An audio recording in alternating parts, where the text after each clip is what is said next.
하나님 말씀 드릴 거예요. 무너진 여리고성.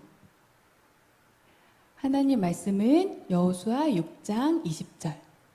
우리 유치부 친구들 큰 소리로 같이 읽어봐요. 이에 백성은 외치고 제사장들은 나팔을 불매 백성이 나팔 소리를 들을 때에 크게 소리 질러 외치니 성벽이 무너져 내린지라. 백성이 각기 앞으로 나아가 그 성에 들어가서 그 성을 점령하고. 아멘. 우리 유치부 친구들은 집에서나 유치원에서 누구의 말을 가장 잘 듣고 있나요? 언니나 오빠? 아니면 친구의 말? 선생님? 아빠나 엄마의 말씀? 아니면 다른 사람들에게 내 말을 잘 들어 라고 이야기하나요? 우리 유치부 친구들에게 가장 올바르고 좋은 것을 말씀해 주시는 분은 누구일까요? 바로 하나님이세요. 하나님은 우리가 해야 할 가장 좋은 것을 말씀해 주세요. 그래서 우리 친구들은 하나님의 말씀을 더 잘 듣고 순종해요. 친구들, 성을 본 적이 있나요?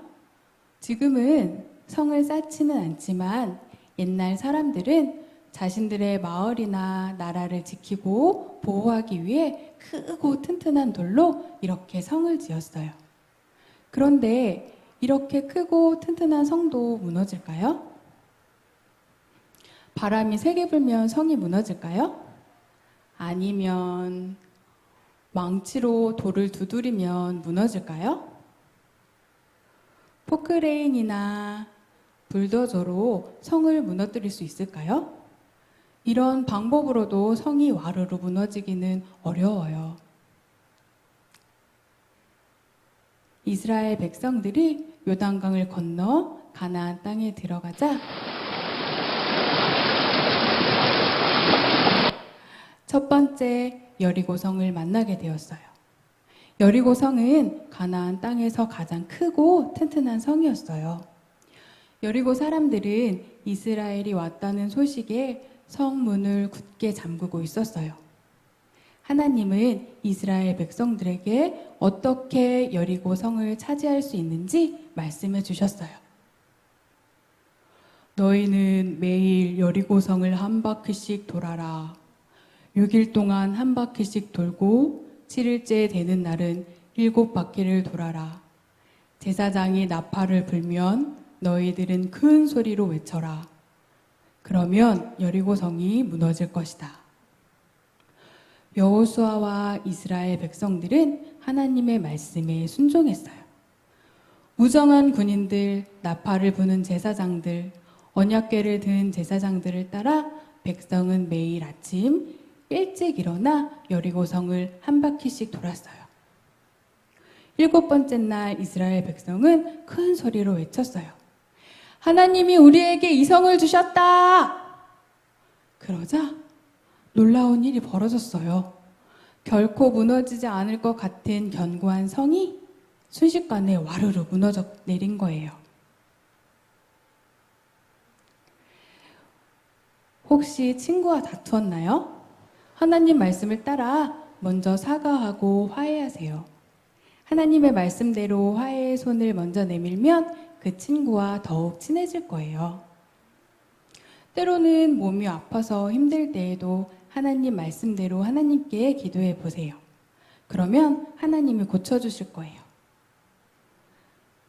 아직 예수님을 모르는 친구에게 전도하며 교회에 함께 가자고 말해요. 하나님께서 내 친구도 예수님을 믿고 구원받는 하나님의 자녀가 되게 해주실 거예요. 여호수아와 이스라엘 백성들이 힘이 세거나 좋은 무기가 있어서 멋진 가나안 땅을 차지한 것이 아니에요. 하나님의 말씀에 순종했을 때 하나님께서 도와주신 거예요. 여호수아와 이스라엘 백성들은 하나님의 말씀대로 순종해서 이긴 거예요. 우리 하나님은 우리 유치부 친구들도 하나님의 말씀에 순종하길 원하세요. 우리 친구들 하나님의 말씀에 순종할 수 있지요? 그러면 우리 아멘이라고 해요. 아멘은 네, 저도 그렇게 되기를 원합니다. 라는 뜻이에요. 자, 친구들, 하나님의 말씀에 순종할 수 있지요? 아멘이라고 대답해 볼까요? 아멘. 하나님 말씀에 순종하는 것이 믿는 사람들의 모습이에요. 우리 유치부 친구들 늘 하나님의 말씀에 순종하는 친구들 되길 바랍니다. 기도할게요. 사랑의 하나님 감사드립니다. 우리 유치부 친구들이 오늘 말씀을 들었던 것처럼 하나님의 말씀에 순종하는 친구들로 이 세상을 살아갈 수 있도록 인도하여 주세요. 감사를 드립니다. 예수님 이름으로 기도드립니다. 아멘.